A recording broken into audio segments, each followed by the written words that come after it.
지금 우리는 마지막 때를 살아가고 있습니다. 마지막 때는 어떤 때이냐? 우리 어제 살펴본 대로 다니엘이 살았던 시대는 마지막 때를 보여주는 예표라고 말씀을 드렸어요. 그래서 오늘 다니엘서 1장을 통해서 살펴보면, 마지막 때는 우리 마지막 때는 하나님과 절대 진리, 하나님 말씀을 부정하는 시대입니다. 그래서 하나님을 하늘과 땅의 상천하지에 유일하신 하나님, 절대 주권자 하나님을 믿지 않아요. 하나님을 only one, 그런 하나님으로 믿지 않고 그냥 내가 믿는 많은 신들 중에 한 분으로 그렇게 믿는단 말이죠. 그리고 하나님의 말씀도 내 삶의 절대 기준으로 받아들이지를 않아요. 그냥 자기의 생각이, 세상의 가치가 내 삶의 기준이야. 자기의 소견에 옳은 대로 살아요. 다원주의가 아주 팽배한, 상대주의가 팽배한 시대가 마지막 때입니다. 또 마지막 때는 죄악을 인하여 거룩함을 상실한 때입니다. 너무 죄가 간영하여 거룩함을 다 잃어버리, 죄와 구별된 거룩한 삶을 살지 않아요. 그래서 점점 주님의 임재와 영광이 사라져요. 그래서 거룩하신 주님과 동행이 잘 안 돼요. 거룩하신 주님의 쉼을 받지 못하는 거예요. 이게 마지막 때의 특징이에요. 마지막 때는 급속하게 세속화가 일어납니다. 온통 세상 사람들이 세상에 그냥 푹 빠져 살아요. 세상이 좋은 거예요. 세상에서 잘 먹고 잘 살고, 이 세상에서 천년만년 우리가 잘 먹고 잘 살고 출세하고 성공하고 하여간 재미있게 즐겁게 사는 게 최고의 인생의 목표예요. 다 세상에 빠져서, 그래서 구원에 대해서, 영생에 대해서, 천국에 대해서, 영적인 일에 대해서는 별 관심이 없어요. 교회도 세속화되기 시작하면 내가 누군지 나의 신분과 정체성을 잃어버려요. 내가 그리스도인이라는 것을 잃어버려요. 믿음도 잃어버려요. 그래서 세상 사람들처럼 새로이 살아요. 종교인으로 전락하는 그런 시대가 마지막 때인 것을 우리는 다니엘서 1장을 통해서 볼 수가 있습니다. 여러분, 그러면 이런 악한 세상에서 어떻게 우리가 이런 세상에 굴복하지 않고 타협하지 않고 오히려 이 세상을 거스려 세상을 변화시키는 승리의 삶을 살 수 있을까? 하나님은 다니엘의 삶을 통해서 우리에게 그 답을 주고 있어요. 다니엘처럼 살라는 거예요. 다니엘처럼 살거라. 할렐루야. 그러면 다니엘은 이 악한 세상을 어떻게 돌파하며 승리하는 삶을 살았을까? 그 돌파의 힘이 뭘까? 오늘 본문의 말씀을 보면 다니엘이 먼저 악한 세상을 승리하기 위해서 뜻을 정했습니다. 뜻을 정했어요. 나는 이 악한 세상에서 죄와 구별된 거룩한 삶을 살리라. 나는 세상을 따라가지 아니하고 세상과 구별된 거룩한 삶을 살리라. 나는 하나님의 말씀대로 살리라. 하나님 말씀을 지켜가는 의의 삶을 살리라고 뜻을 분명히 정했어요. 인생의 분명한 방향을 정했어요. 나의 삶의 액션 가치를 정했어요. 이것이 다니엘이 날마다 악한 세상을 돌파해 나갈 수 있는 힘이었습니다. 할렐루야. 오늘 말씀을 듣는 가운데 우리도 다니엘처럼 뜻을 정하는 은혜가 있기를 주님의 이름으로 축복합니다. 우리 8절 말씀을 한번 보세요. 한번 읽어보겠습니다. 시작. 다니엘은 뜻을 정하여 왕의 음식과 그가 마시는 포도주로 자기를 더럽히지 아니하려 하고 자기를 더럽히지 아니하도록 환관장에 구하니. 그랬어요. 다니엘은 뜻을 정했다 그랬어요. 여기서 뜻을 정했다는 것은 마음을 먹었다 이런 뜻이에요. 어떤 마음을 먹었냐면 하나님의 영광을 위하여 자기를 내려놓기로 마음을 먹었다는 뜻이에요. 하나님의 뜻을 위하여 살든지 죽든지 어떤 대가를 지불하고 권리를 포기하고 희생을 하기로 마음을 작정했다는 뜻을 갖고 있어요. 왜 이런 뜻을 정했을까요? 자, 왕의 음식과 포도주로 자기를 더럽히지 않으려고요. 말씀 좀 잠깐 보여주세요. 자, 왕의 음식과 포도주를 자기를 더럽히지 아니하려고. 말씀을 다시 한번 보여줄래요, 방송실? 네. 여기서 더럽히다. 예. 자, 더럽히다.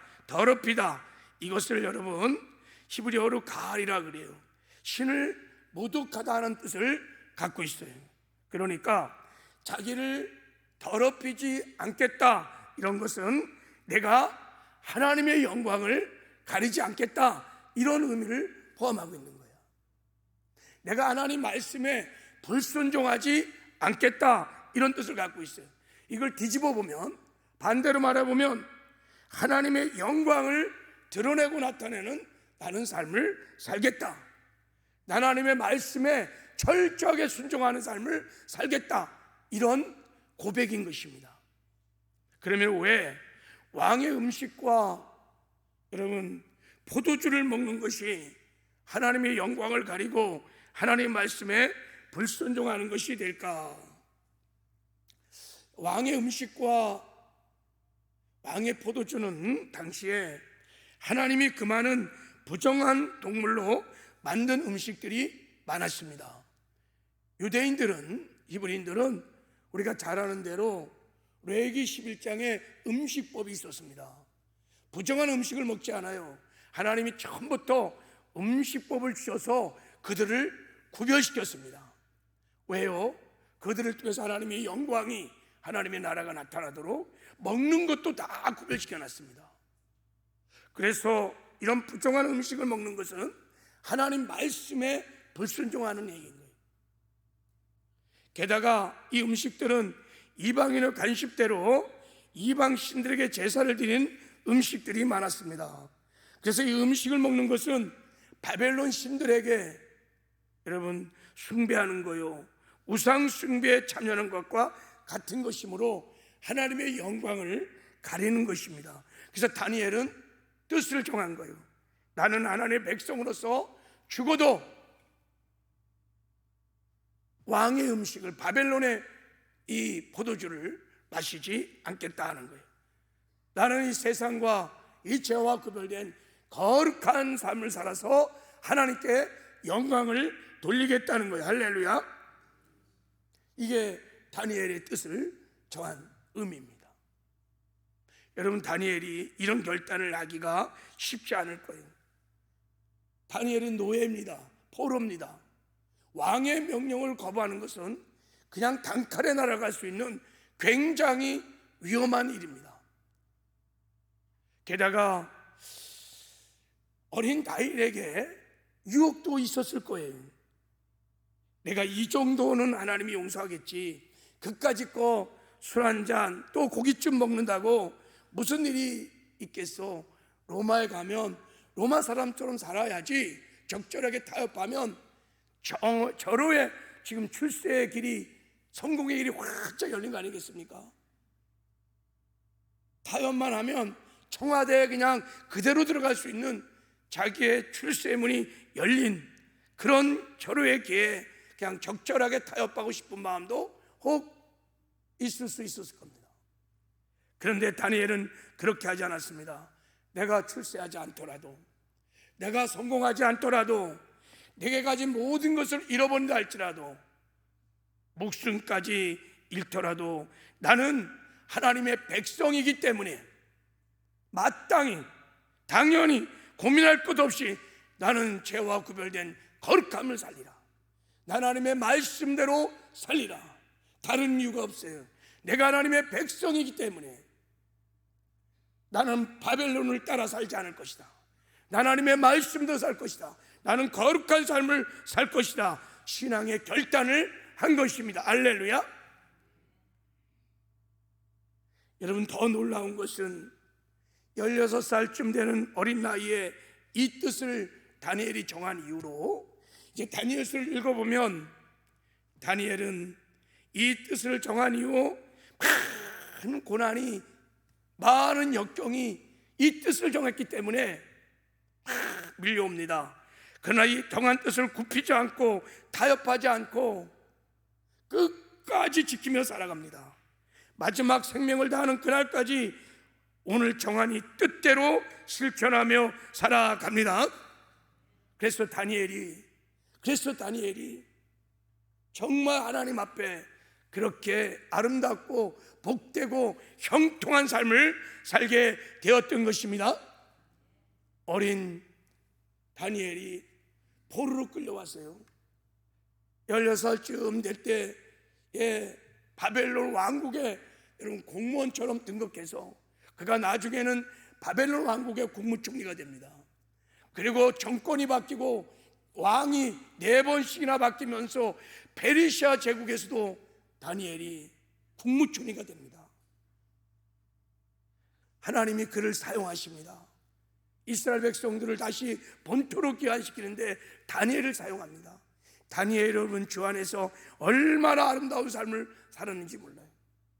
다니엘이 그렇게 아름다운 삶을, 하나님 앞에 그렇게 복된 삶을 살았던 비결은 오늘 다니엘이 하나님 앞에서 뜻을 정했기 때문입니다. 할렐루야. 여러분, 우리도 다니엘처럼 뜻을 정하는 마음의 결단들이 있기를 주님의 이름으로 축복합니다. 내가 그리스도인이기 때문에, 내가 주님의 거룩한 신부이기 때문에 나는 이 타락한 세상에서 죄와 세상과 구별된 삶을 살리라. 내가 그리스도인이기 때문에 나는 하나님의 말씀을 따라 의의 삶을 살리라. 할렐루야. 여러분의 뜻을 정하고 믿음으로 살아갈 때 하나님이 함께 하셔서 승리하는 삶을 살게 할 줄을 믿습니다. 여러분, 다니엘은 내가 거룩하게 살리라고 뜻을 정한 후에 평생 정한 뜻대로 거룩하고 의로운 삶을 살았습니다. 자, 어떻게 다니엘이 구체적으로 이 악한 타락한 바벨론 안에서 이렇게 여러분 거룩한 삶을 살았는가? 자, 오늘 본문에 보면 그 비결이 나와 있습니다. 첫째는 다니엘이요, 자기의 신분과 정체성을 확신하고 그 신분대로 살았습니다. 여러분, 내가 누구인가라는 자기의 신분과 정체성은 내가 무엇을 할 것인가를 결정합니다. 내가 누구인가는 정체성에서 나의 생각, 나의 행동들이 나오게 되어 있습니다. 자, 다니엘은요, 느부갓네살 왕이 다니엘 이름을 벨드사살이라고 바꿨어요. 왜요? 바벨론 사람화 시키려고, 이 세속화 시키려고.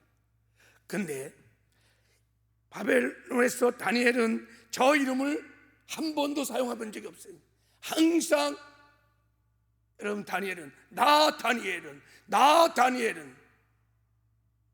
자기의 이름을 불러가면서 삽니다. 그것은 무엇을 말하냐면 다니엘이 자기의 분명한 신분과 정체성을 확신하고 정체성답게 그렇게 살았다는 것을 말하는 거예요. 여러분, 벨드사살은 벨이 너를 보호해 줄 것이다, 이런 뜻을 갖고 있다 그랬죠. 벨, 바벨론의 신입니다. 바벨론의 신. 바벨론의 신이 나를 보호해 줄 것이다. 자기는 그렇게 고백하지 않았어요. 다니엘, 하나님이 나의 심판이시다. 하나님만이 나의 주인이시다. 하나님만이 통치하고 다스리신다. 하나님의 손안에 내 생사복이 다 들어있다. 난 하나님의 백성이다. 나 다니엘은 하나님의 백성이다. 할렐루야. 그렇기 때문에 나는 타협할 수 없다. 그렇기 때문에 나는 세상에서 그렇게 막 살 수 없다. 그렇기 때문에 나는 하나님의 말씀을 지켜 행하여 살 것이다. 할렐루야. 여기서 여러분 다니엘이 세상을 돌파해가는 힘이 나왔던 것입니다. 여러분, 우리는 주 안에서 새로운 피조물입니다. 거룩하신 주님을 모시고 사는 주님의 몸, 새로운 피조물, 신랑 되신 예수를 기다리고 사모하는 주님의 거룩한 신부입니다. 이게 우리의 정체성이에요. 그렇기 때문에 우리는 이 땅에서 막 살면 안 돼요. 죄와 구별된 거룩한 삶을 살아야 합니다. 하나님의 말씀을 지켜가는 의의 삶을 살아야 합니다. 할렐루야. 복을 받기 위해서가 아니에요. 그렇게 안 살면 손해를 보기 때문도 아니에요. 내가 그리스도이기 때문에, 내가 주님의 거룩한 신부이기 때문에 우리는 죄와 세상과 구별된 거룩한 삶을 살아야만 하는 것입니다. 할렐루야. 어떤 대가를 지불하더라도, 어떤 권리를 포기하지라도 우리는 그리스도인이기 때문에 우리는 그렇게 살아내야 될 줄을 믿습니다. 그리고 다니엘은 이 악한 세상에서 거룩한 삶을 살 수 있었던 것은 믿음의 선한 싸움을 싸웠어요. 여러분, 세상을 거슬려 믿음의 선한 싸움을 싸울 때 하나님이 우리와 함께 하시고 우리를 도와주셔서 우리가 이 악한 세상에서 거룩한 삶을 살게 될 줄을 믿습니다. 다니엘은 계속해서 싸웠습니다. 뜻을 정한 다음에 환관장에게 자기 뜻을 말할 때 환관장이, 야, 너 이놈아 미쳤냐? 네가 만약에 왕의 떡과 이런 포도주를 거부하면 너도 죽고 나도 죽어. 이게 얼마나 위험한 질 아니냐? 다니엘은 포기하지 않아요. 생명을 걸고 싸웁니다. 그러면서 환관장에게 말합니다. 저에게 기회를 한번 주십시오. 제가 물과 채소를 먹고 다른 사람보다 더 내 얼굴빛이 빛난다면 저를 그렇게 허락해달라고 믿음으로 끝까지 생명을 걸고 싸웁니다.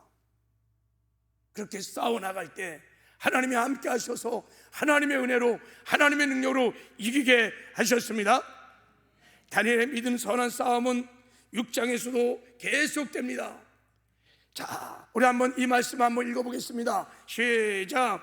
다니엘이 이 조서에 왕의 병이 찍힌 것도 알고도 자기 집에 돌아가서는 입방에 올라가 예루살렘 향한 창문을 열고 전에 하던 대로 하루에 3번씩 무릎을 꿇고 기도하며 그 하나님께 감사하였더라.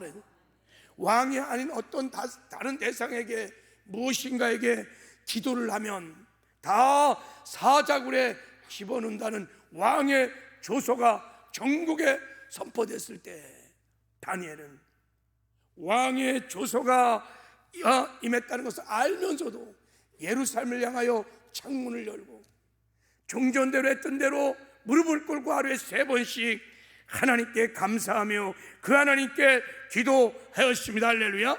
죽기를 갈구하고 그냥 죽으면 죽으리라 일사각오의 정신을 가지고 싸워갔다는 것입니다. 이렇게 도전할 때, 이렇게 싸워갈 때 하나님이 그 믿음을 보시고 함께 하셔서 하나님의 능력으로 넉넉하게 이기게 한 줄을 믿습니다. 여러분, 우리를 사람들이 그리스도인이라고 불러요. 기독교인이라고 불러요.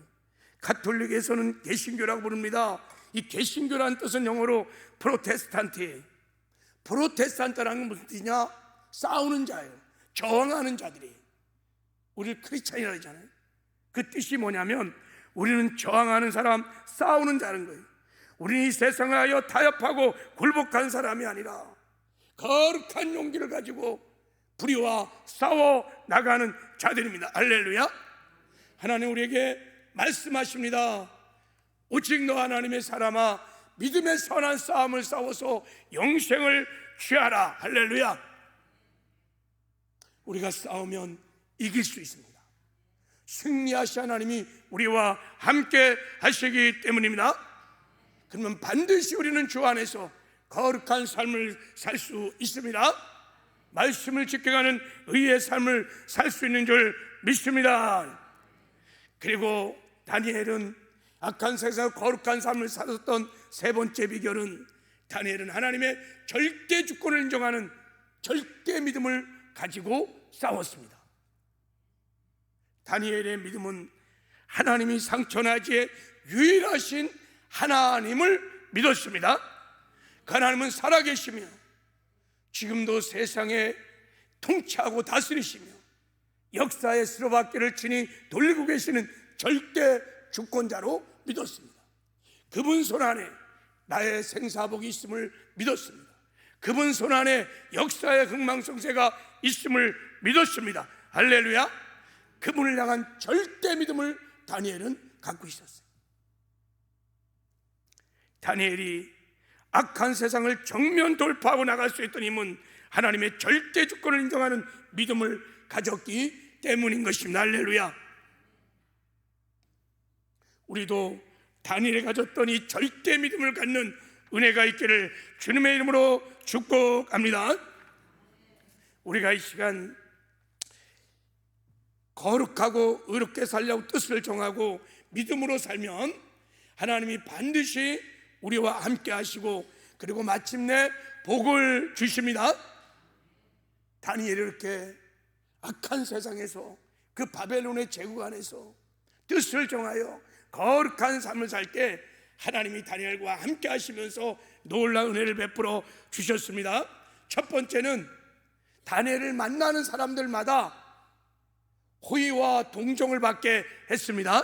자, 다니엘서 1장 9절 읽겠습니다. 시작. 하나님이 다니엘로 하여금 환관장애가 은혜와 긍휼을 얻게 하신지라. 할렐루야. 우리도 악한 세상에서 하나님의 뜻대로 거룩한 삶을 살면 여러분 두려워하지 마십시오. 하나님이 함께 하셔서 여러분의 주변에 돕는 손길들을 붙여 주실 것입니다. 그래서 마침내 승리하게 할 것입니다. 그리고 우리가 거룩한 삶을 살 때 하나님께서 내적인 축복으로 지식과 지혜와 통찰력을 주십니다. 자, 말씀 한번 읽겠습니다. 시작. 하나님이 이 내 소년에게 학문을 주시고 모든 소속을 깨닫게 하시고 지혜를 주셨으니 다니엘은 또 모든 환상과 꿈을 깨달아 알더라. 할렐루야. 그리고 하나님이 놀라운 은혜를 한 가지 더 주셨어요. 자, 다니엘을 하나님이 높여주셨어요. 자, 21절에 보면 다니엘은 고레스 왕 원년까지 있으느니라 그랬어요. 이게 무슨 말입니까? 다니엘이요, 바벨론 느부갓네살 왕부터 페르시아 제국 고레스 왕까지 그 두 제국의 국무총리가 되어서 하나님께 쓰임을 받았다는 것입니다. 할렐루야. 악한 세상에서 거룩한 삶을 살아냈던 다니엘을 하나님이 높이신 것입니다. 하나님이 다니엘을 사용해 주신 것입니다. 할렐루야. 반드시 하나님께서 때가 되면 우리가 잃어버린 것 같고 실패하는 것 같지만 마지막 때가 되면 하나님 반드시 거룩한 삶을 살며 세상을 향하여 정면 돌파하는 자들을 버리지 아니하시고 반드시 이기게 하시고 높여 주시는 줄 믿습니다. 담대하게 여러분이 나가시길 바랍니다. 자, 한 가지 간증하고 마치겠어요. 자, 이 그림 좀 보세요. 이게 유명한 박정희 대통령의 술을 거부했던 나이팔 장군의 모습입니다. 자, 박정희 대통령 시절 장성급 만찬 자리에서 일어났던 일이 있었습니다. 나이팔 장군이 인솔하는 부대의 모범적인 상황 보고를 받고 기분이 한껏 고무된 박 대통령이 나 장군에게 친히 술을 탁 따라갖고 한 잔을 권하면서 나 장군 내 술잔 한 잔 받게나 하고 탁 내밀었어요. 대통령이 따라준 술잔을 어떻게 해야 되는가? 저 신실한 크리스찬이었던 나 장군이 한참 머뭇거리고 있다가 이렇게 말을 했습니다. 각하, 저는 예수를 믿는 크리스찬입니다. 술을 하지 못합니다. 이 말을 듣는 순간 박정희 대통령의 얼굴이 난감한 표정이 되었어요. 대통령의 굳은 표정을 보고 국방장관이 벌떡 일어나서 각하, 나 장군은 원래 술을 못합니다.